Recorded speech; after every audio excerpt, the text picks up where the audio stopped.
there's nothing more powerful than an idea whose time has come.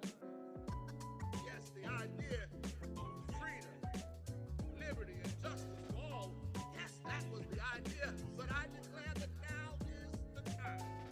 And if America is going to have a chance at living out the true meaning of its creed, that we hold these truths to be self-evident, that all men are created equal, then we cannot afford for this nation or its leaders to have selective amnesia. Welcome back for the second season of the Policy Lowdown, the podcast from the Maryland Center on Economic Policy, offering straight talk on the policy choices that shape Maryland communities. I'm your host, Kevin Slayton. Before I introduce today's guest, I just want to say thank you to all of you for listening and supporting our inaugural season. We're excited to be back in the studio and bringing you new guests, thoughtful conversations over the coming weeks.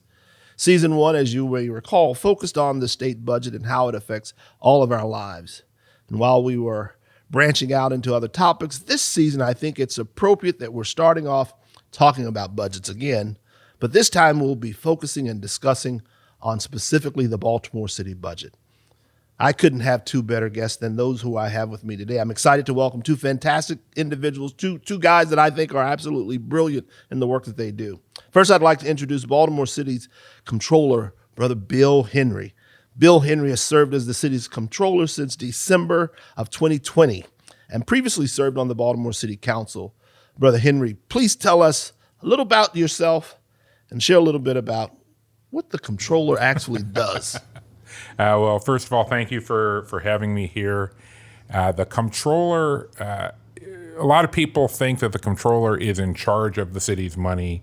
That was true. That was true until about a generation or so ago when a former mayor did a power grab and took all of the financial entities out from under the Comptroller, the Office of Procurement, the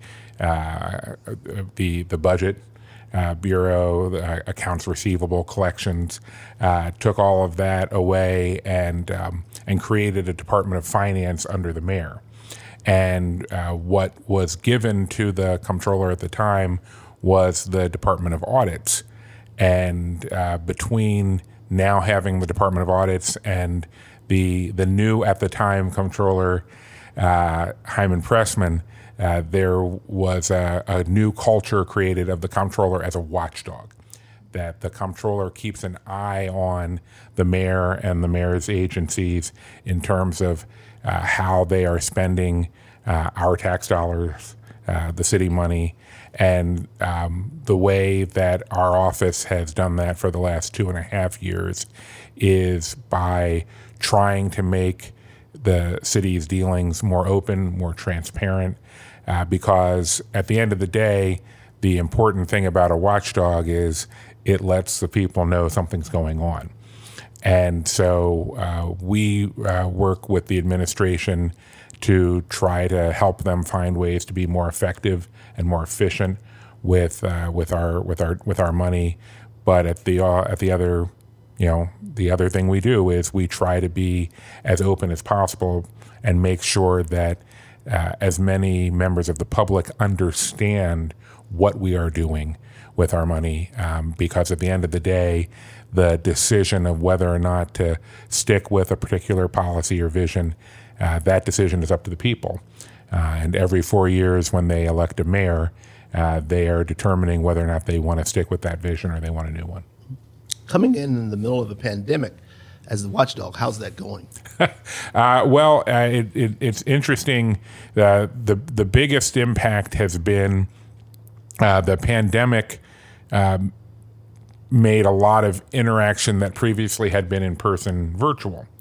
And so to put that in perspective, I had a meeting earlier this week over at the offices of the Fire and Police Retirement Systems. As the Comptroller, I sit on their board, and they have monthly meetings. But earlier this week was the first time that I was ever physically in their office, because we've been doing all of those meetings virtually since the pandemic began. And even though I believe it's officially over, at least from the federal government has stated that the emergency is over. What a lot of people found during that time was that meeting virtually in some ways is more efficient than in-person meetings. And so the first thing I would say about learning this job during the pandemic was learning it while not actually meeting face-to-face with a lot of the people that I now work with. Interesting. We're also excited to be joined today, though, by my colleague, Musaab Ibrahim. He's the Senior Research Assistant here with the Maryland Center on Economic Policy. Musaab, if you don't mind, tell us a little bit about yourself. Yeah, thanks so much for the introduction, Kevin, and it's great to meet you, Comptroller Henry. I lead the Baltimore City budget analysis for MedCep, the Maryland Center on Economic Policy. Just to make a comment about virtual work, that's precisely what enabled me to work at MedCep. So I definitely second that. But yeah, essentially, I've been here for about 2 years now, and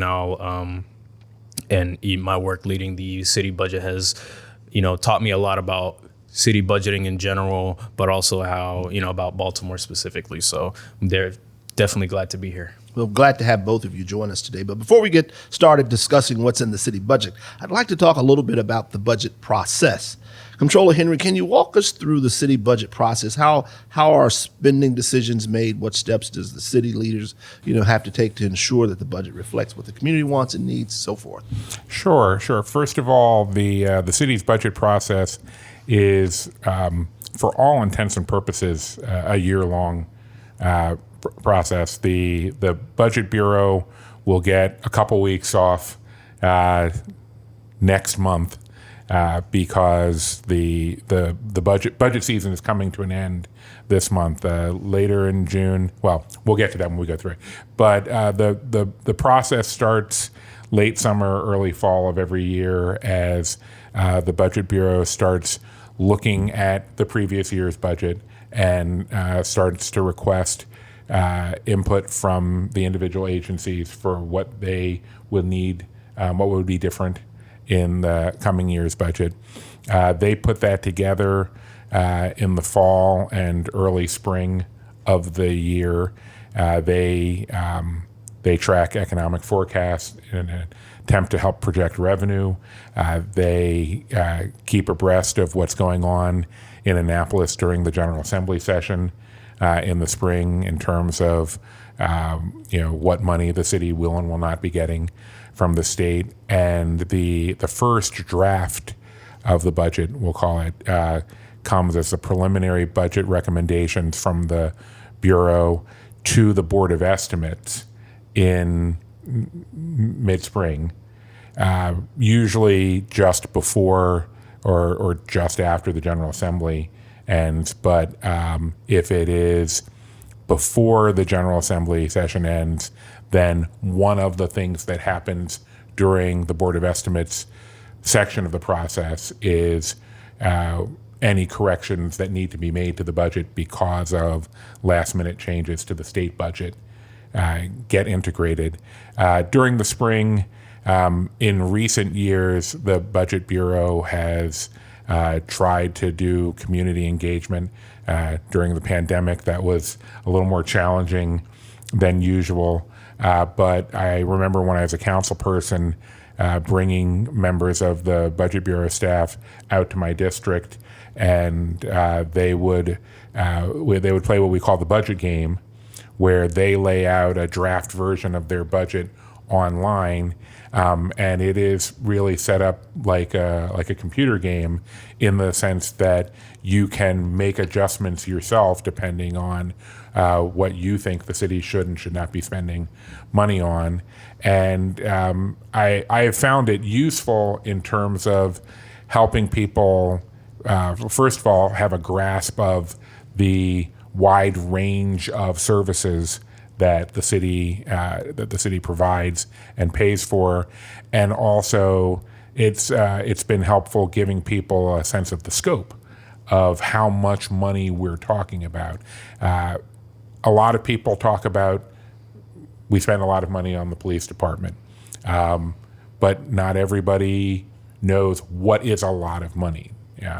In our case, it's closing in on $600 million a year, and given the overall size of the budget, that's a fairly large chunk.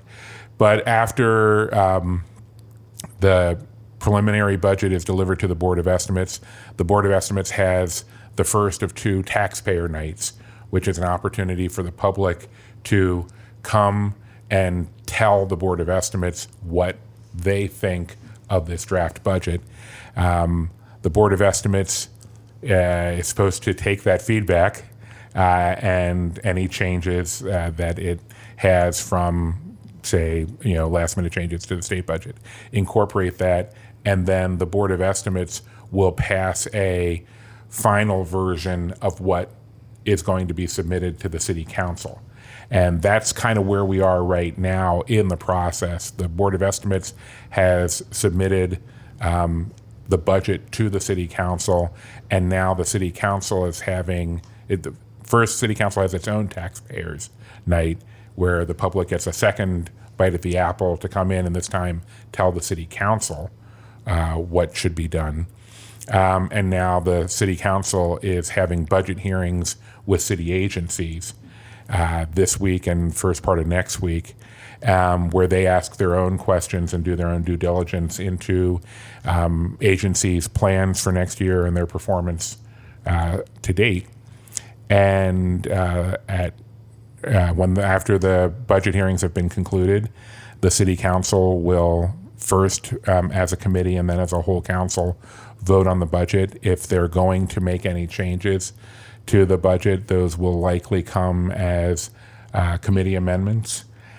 This year is going to be different than any previous year in that back in 2020, the voters approved a charter amendment, which I'm proud to say I introduced, that gave the City Council more power over the budget than they previously had.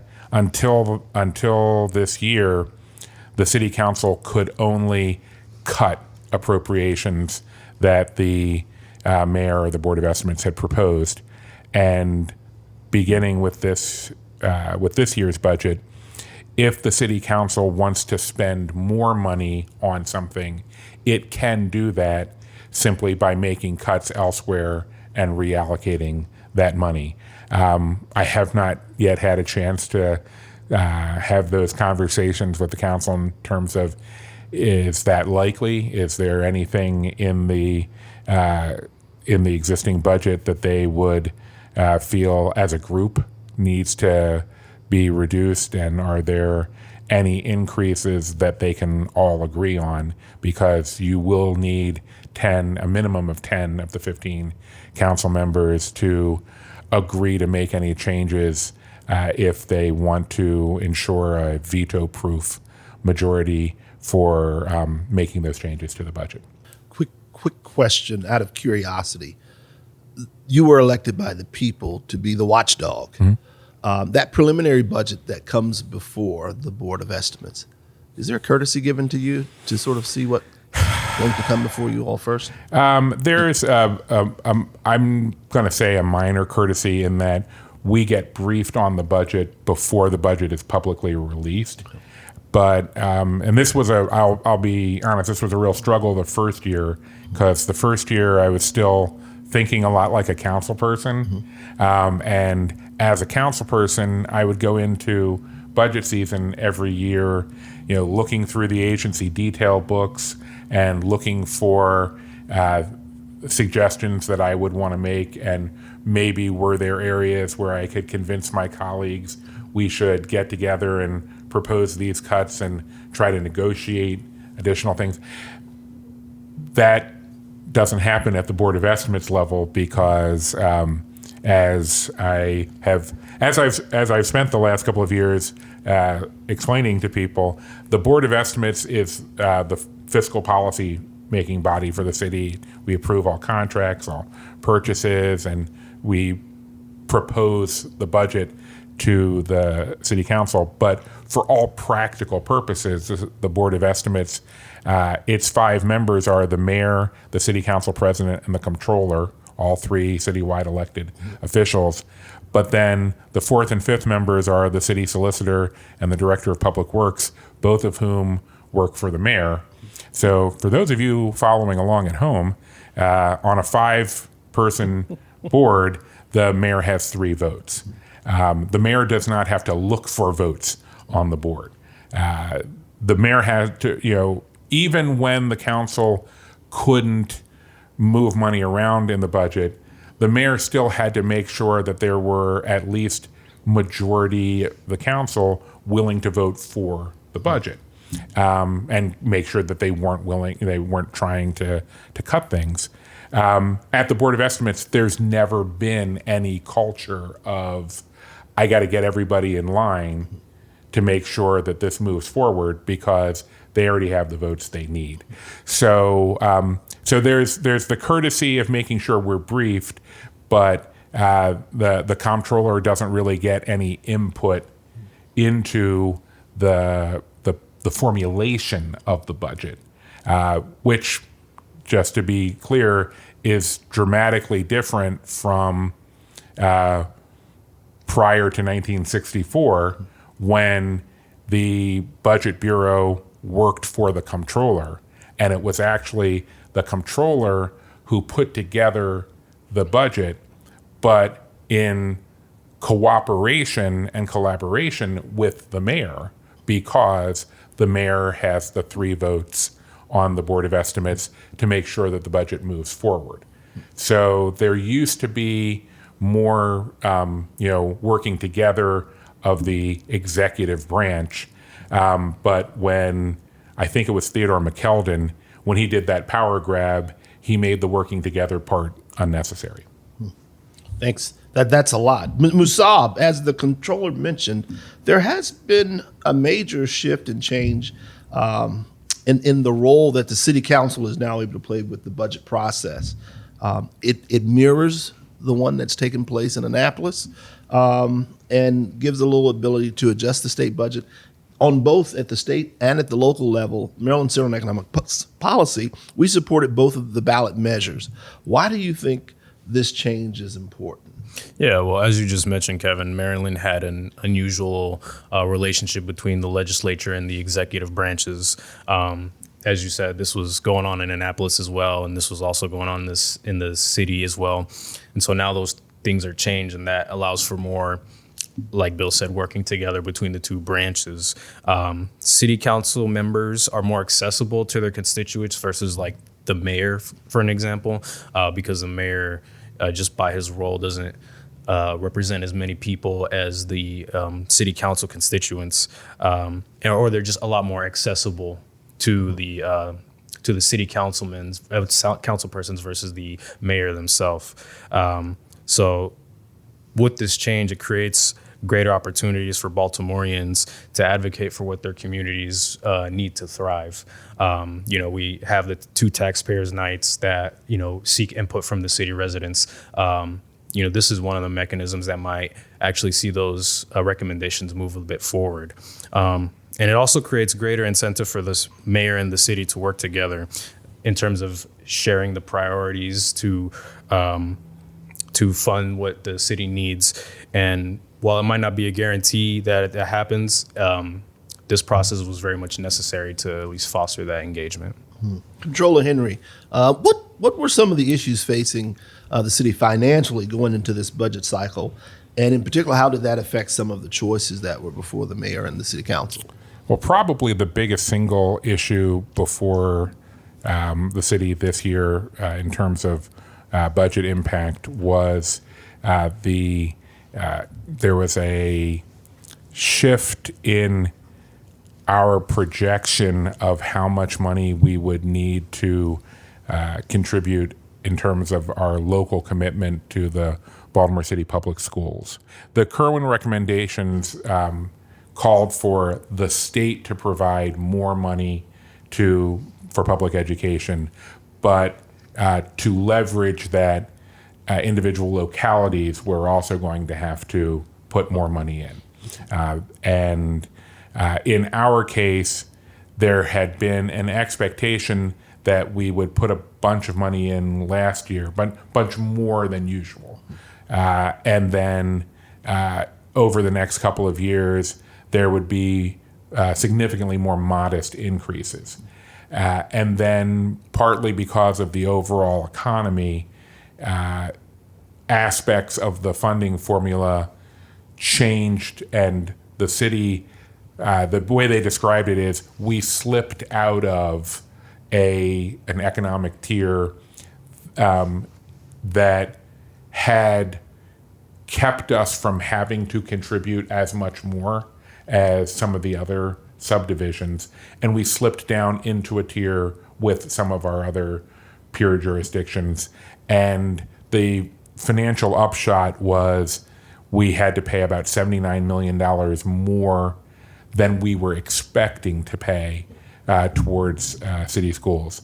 This is the story that the city's budget bureau explained to us, to council members, and the mayor put out publicly. I believe the mayor referred to it as a gut punch to our expectations, because until this realization became clear, we were actually on track to have a small surplus. But this additional money spent on the public schools, which at the end of the day is hard to say that's a bad thing, right? We're spending more money on city schools and they definitely need it.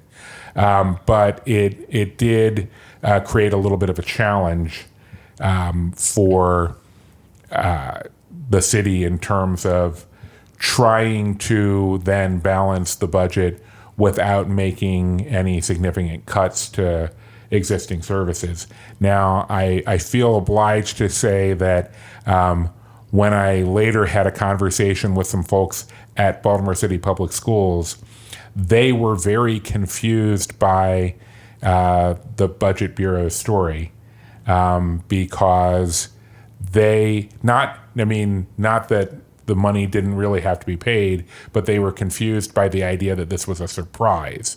They believed that this had been clearly articulated last year, and that where that big change had come from had actually been a purposeful effort to ease the first big hit last year by passing some of that on to this year.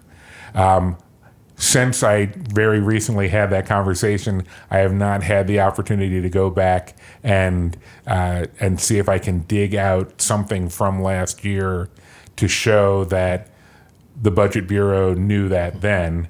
But on some level, I'm not sure that it's kind of moot. I mean, the money has to be paid, and whether the Budget Bureau wants to portray it as a surprise to them or not, that may or may not be an effective emotional argument in terms of working with the council to keep the council from doing something weird to the budget. But at the end of the day, we had to pay that $79 million to increase our commitment to city schools, and the money that we have is the money that we have. Yeah, that was a critical issue, but it's very much rooted in the politics of what you do. Mm-hmm. At that level, community voices are very limited in sort of where they can enter the fray. Musaab, what are some of the needs that you're hearing? As we know, budget discussions are in full swing this week from community persons and residents. What have they been highlighting in this year's budget hearings? Yeah, I think one recurring theme has been to trim down the Baltimore Police Department's budget. This has been a conversation that's been going on for years now. And it's, we have one of the most, we have a large police department with a large budget, and it takes up a larger share of the budget than most comparable cities. And so, there have been mayors that campaign to defund the police or reroute the money from the police to other services. And so far, we've just been seeing an increase. And so that's definitely one theme, is to, to trim down the police budget. as it's been talked about for the last couple of years. Another big issue that's come up, I think, in the last, particularly after this Maryland, the state session, is renters assistance. There's been a lot of calls from coalitions to add, I believe, between $5 to $15 million in rental assistance for the city, as the rent burden is increasing for many communities in Baltimore, and also there are many other affordable housing conversations about how the city could use funds to incentivize affordable housing. That's a nationwide issue, but it's no less more pronounced in Baltimore as well, to be able to find affordable housing. Well, now it looks like we're ready to go deeper into the actual budget. Musaab, from your perspective, what are some of the highlights of the mayor's proposed budget? And in particular, after you sort of share some of those things, once the budget goes to the city council, do you recognize any major changes? Yeah, so the mayor has been fairly consistent with his budget priorities since he's come into office. One of the biggest areas is, neighborhood safety and community safety. The mayor has I have the acronym, I don't have the full name, but the GVRS system, which is a more localized way of dealing with community and neighborhood violence. There's a whole, mayor has a whole sort of tracking mechanism to sort of evaluate the performance there, and it's also reflected into the budget. And so this has been one of the big things on his priorities since he's come into office. Another big issue or big priority, I'd say, is parks and recreations. There's been not the largest push from the mayor's office to really move that needle a little bit, but there's been increased conversations between last fiscal year and this about dramatically upscaling the construction of those parks and the getting those to communities that are lacking in that case. One last thing I'll mention is infrastructure. And so obviously the budget, the things that pay for infrastructure in the budget are capital dollars. And so I don't have the number right off the top of my head, but the capital budget did increase by a decent amount this fiscal year. And so one of the things that the city long-term needs to really consider is sort of upkeeping and, catching up on the maintenance of our infrastructure, whether that's the roads or the vertical buildings that the city owns as well. And so it's been an ongoing conversation for a while, but it's, I think they're looking at more targeted ways to increase capital funding towards those projects and to just dramatically upscale that movement as well. Great. To wrap up, as a city resident, proud city resident, I actually live like a block from where we're recording now. I'd like to ask each of you, what do you think is the most important thing people like me who live in Baltimore should know about this year's budget? We'll start with the Comptroller. Well, we touched a little bit on public safety, community safety. The police funding is an incredibly important issue before us. The police department's budget is a substantial percentage of the overall city budget, and in the past, as Musaab mentioned, candidates for mayor have talked about defunding or reducing the amount of money we put into the police department. The mayor actually took a great deal of criticism at his first taxpayers' night for the fact that there were a number of people who came forward talking about how they had voted for him because he had campaigned on redirecting funding for the police into other, in their view, more important uses, and instead the budget for the police had gone up. The budget has gone up each year, and on the one hand, I felt a great deal of sympathy with those people because I myself have called for spending less on the police pretty much the entire time I was in the city council. And I would have liked to have seen the city put more money into youth development, youth opportunities. I've had every single police commissioner we have had has agreed with me privately that providing more opportunities for young people is something that makes their job as the police department easier. But it is not their job to give back money they've been appropriated so that that money can be spent to reduce the amount of work they have. I believe the mayor has tried to convey, I don't know if this is how successful this has been. At this point, the biggest impediment to spending less on the police department is not a lack of political will in City Hall. At this point, the biggest impediment is the consent decree, the monitoring team, and the federal judge overseeing the consent decree. And that's because they are following the consent decree, and the consent decree, which was written back in 2016 and very early 2017. No, actually, I guess it was finished in 2016. There is nothing in the consent decree about a smaller, cheaper police department being desirable. The consent decree is all about a better behaved Baltimore City Police Department, one that is, works more closely with the community, has one that the community trusts.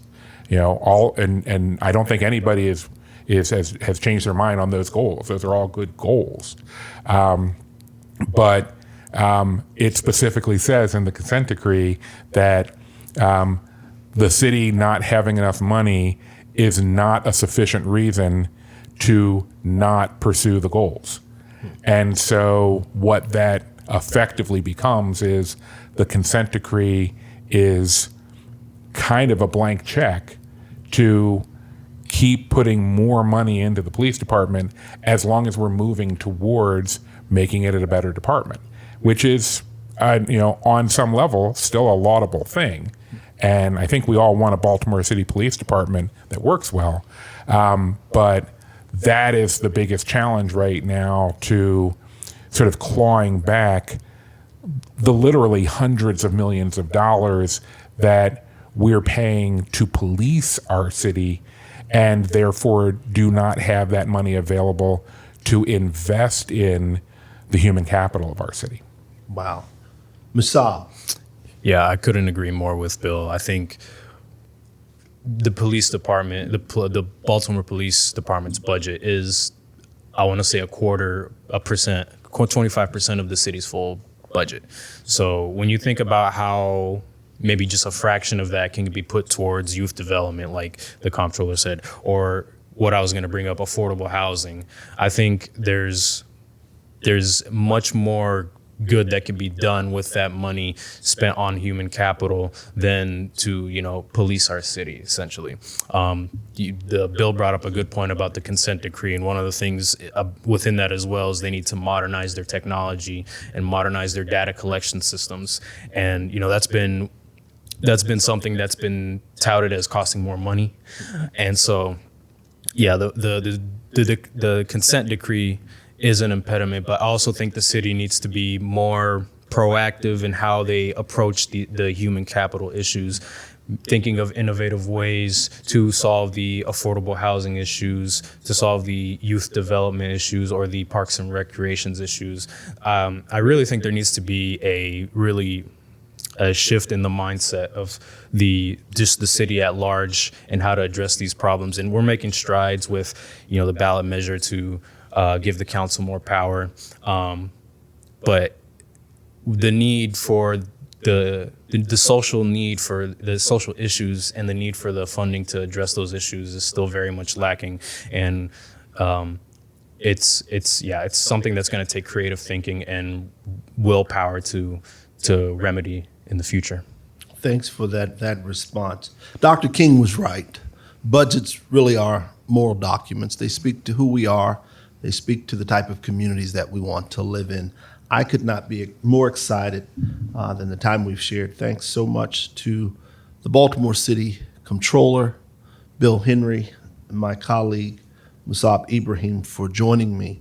You can find podcast archives and references from this episode at mdeconomy.org/policy-lowdown. And while you're there, you can sign up for our email list or support the Policy Lowdown by making a donation to MEDCEP. The Maryland Center on Economic Policy is celebrating this year its 10th anniversary, and all of you are invited to party with us on September 27th. Yes, we are policy wonks, but policy wonks know how to party too. At the Reginald Lewis Museum here in Baltimore, we will have remarks from the Reverend Dr. Starsky Wilson. He is a civil rights advocate and current president and CEO of the Children's Defense Fund, along with other special guests soon to be announced. You can find more information at mdeconomy.org/events. And you can also find the Maryland Center on Economic Policy at MD Economy on Twitter and Instagram, and MD Economic Policy on Facebook. Thank you again for joining us. See you next time. Those that would stand up, call our nation back toward justice and righteousness are often bashed or labeled as socialist and unpatriotic. Many are labeled as instigators and rebel rousers.